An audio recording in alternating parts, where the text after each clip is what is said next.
This is a little field notes episode that's another riff on an email, actually maybe 2 emails that went out this week. In case you're wondering, if you're listening to this live, the doors to Ma are open through this coming Friday, May 23rd. And if you're listening to it in the future, you're welcome to check out the links in the show notes if you'd like to be added to the wait list to find out when the doors will be open again in the future. And today I just wanted to riff on and bring in these ideas that are refining how we think about spiritual practice, our spiritual life or spiritual work, and how sometimes it gets lumped into this category with fantasy or magical thinking. It's very in vogue right now to criticize or make fun of people who operate as if the world is more than just matter. Anything that doesn't fit into the approved of, Western, educated, industrial, rational, democratic paradigm that already exists is considered alternative or non-credible. And I think this keeps a lot of people who are actually spiritually really gifted or energetically gifted, spiritually inclined, it keeps them from working with their gifts and learning from them because they're afraid of looking uncredible or being perceived as less intelligent. And ironically, also a great example of how projection works is that when we're really doubled down on making fun of people or rejecting people who do a particular thing, we are usually doing that thing. But it seems like everyone else is doing it. So, for example, people making fun of, quote, magical thinking are the same people who keep looking to things like politics to bring them happiness and eternal fulfillment. What a great example of fantasy thinking. And I want to make a distinction here because there is a difference, I think, between getting lost in fantasy, which is not the same thing as magical thinking. It's obvious, I'll talk more about it in a minute, that matter, what we can see, is a very small part of reality. And even what we can see of matter is an even smaller part of reality. So people who act and live as if that's true, there's absolutely nothing weird about that. That is very aligned with what we know about how reality works. But let's make a distinction here between kind of getting lost in the sauce of fantasy, which is not magical thinking. Fantasies are when we sit around waiting on something or everything outside of us to be different so that we can feel better. It's waiting for some time where we hope the things we want will happen, and then everything will be as it, quote, should be.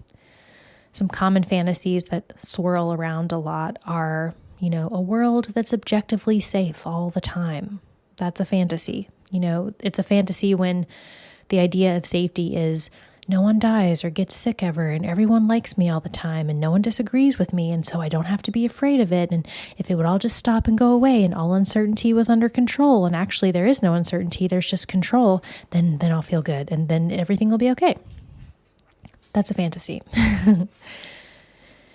When this person I voted for is elected for this thing, then everything is perfect and I'm completely happy. When I get this promotion and this one thing happens in my life, then I'll be perfectly happy. Obviously, that's a fantasy. We can think back to recent history when I'm sure someone you voted for was in leadership. Maybe it was governor, mayor, president, whatever. Was your life perfect?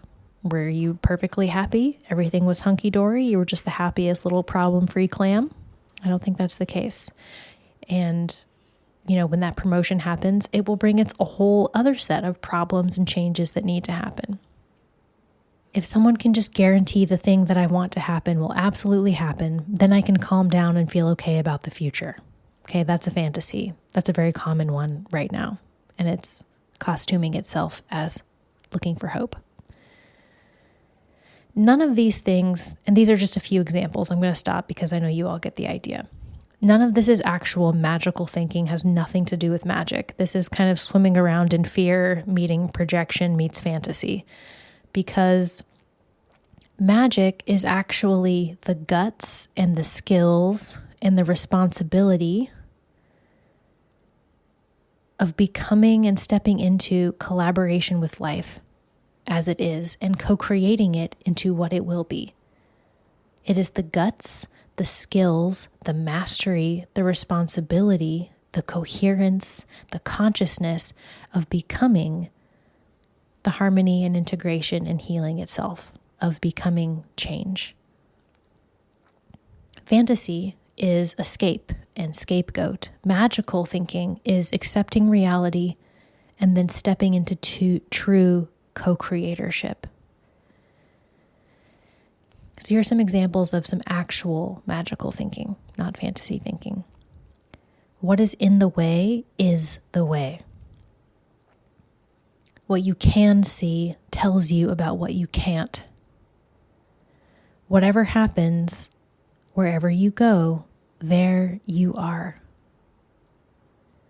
You, not something outside of you, are the wand for life and your life. That's how magic works. Stepping into your sovereignty as a magical, spiritual human being asks you to become masterful with your energy and your unique relationship to spirit or to the universe or to whatever you like to call it. And if you look around, you'll notice that pretty much no one is saying this and no one is doing this, which is why I say that your spiritual life, your spiritual practice, this level of responsibility and coherence and creativity is not a luxury. It's leadership. This is what leaders do. It's leadership. And when you step into the flow of magical full embodiment, it not only brings immense benefit and fulfillment to you, because of course it is the most selfish thing we could do to want to be more coherent and harmonized and more embodied with love. It's the most selfish thing we could possibly do. And simultaneously, it also absolutely brings peace, joy, healing, and fulfillment to others. You become the antenna and the Wi-Fi router for all the life that touches you. You become a gift. And that's a win-win. And we can stay entrenched in the, what I see and can prove with my little eye is everything. And that's totally fine. Everyone can do what they want. But let's have some humility about our approaches to life and what we think we know. Because in reality, your dog can hear more of reality than you. And there are bugs who can see more of reality than you. Alternatively, we can wake up to the magical world and become mages, that is, co-creators of reality, rather than just observers of it or victims of it. And this is sovereignty. And this is what it asks of you, to become fully human, of your seen and your unseen, and to make magic. You get to choose. And the final thing I'd like to bring up is this thing that I hear a lot when I bring up the priority of energy work, spiritual practice, whatever you want to call it, magic, etc. But I'm too busy doing real work, making real change in the real world. I can't prioritize these things right now. And I hear this a lot. And so my usual opening questions, if you want to self-coach yourself through this, are, how's that going? And if the response is anything less than absolutely amazing, then ask yourself, what do I get out of that? Because culturally, we're so bound up in the density of materialism that we think all of our toiling away on the material plane is the apex of our contribution. And it's not. And our being is our primary contribution. And our doing, if it's not overflowing from that, is probably actually making more effort for us and making less change than we think.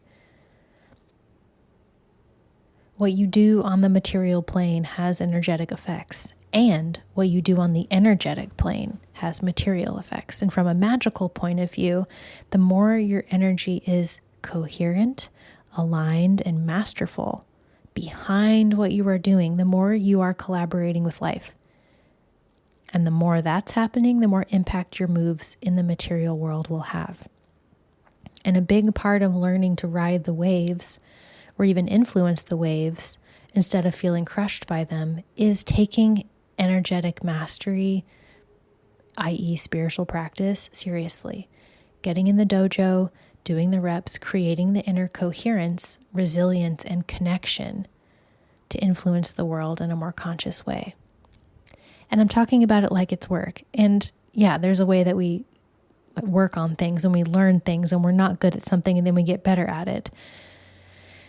And there's also a way that it's fun.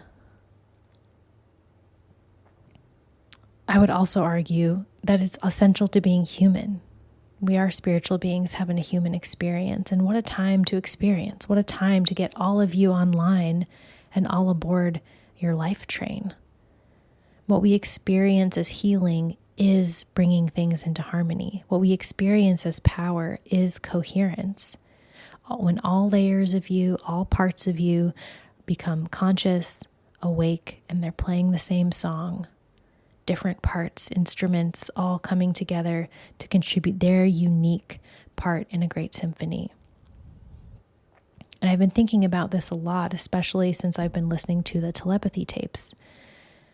And there's a comment that one of the kids makes just in passing where he says, "You can't lie and have these gifts.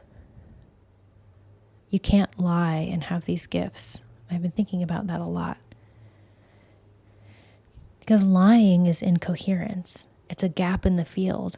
It's a discrepancy that creates a white noise, a static, a break in the synapse. You can't lie and have these gifts. It takes a lot of energy to maintain incoherence. Energy that could be better and more enjoyably spent elsewhere. Imagine how the music sounds when that white noise is out of the way. Imagine what becomes available when your energy becomes freed up instead of managing that incoherence. What becomes possible. And I like to remind people that what we're experiencing right now is a peak of materialism. The notion that everything that exists is just matter and what's real is just what we can sense with our five senses. And again, like I said earlier, that's interesting to me for many reasons, not the least of which is that most people alive right now, their senses are so dulled and dense that they can hardly feel anything. And two, again, there are bugs who can see more of reality than we do. So I think it's important to have humility about the limitations of our five senses. They're beautiful. I love them. But it's also literally nonsense to be like, they're the final stop on me deciding what's real. And with this extreme materialistic worldview that is culturally, quote, smart these days, we're seeing how well that's going, right? What we're seeing in culture and in climate and in community, it's showing us what that apex looks like. The problems that arise with this exclusively material approach in view of the world, that is what we're experiencing right now. It is what got us here. And it won't get us there. And so we can keep doing the same thing over and over again, expecting something different to happen. Or we could get different. If we want something, this is back to that real magical thinking. If we want something different, we have to get different.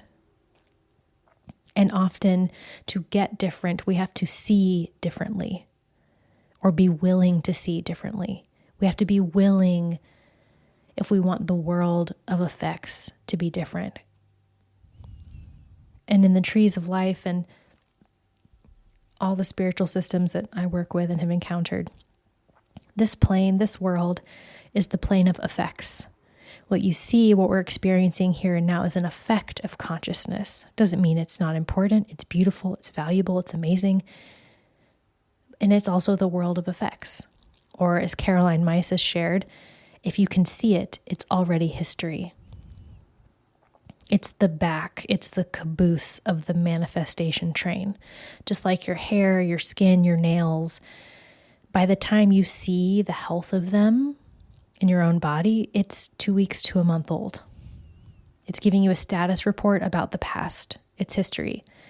So if we really want to do real work and make real change in the real world, then I highly suggest that prioritizing energy and the unseen and how you operate in it already, maybe in a way that you're not aware of, becomes a priority.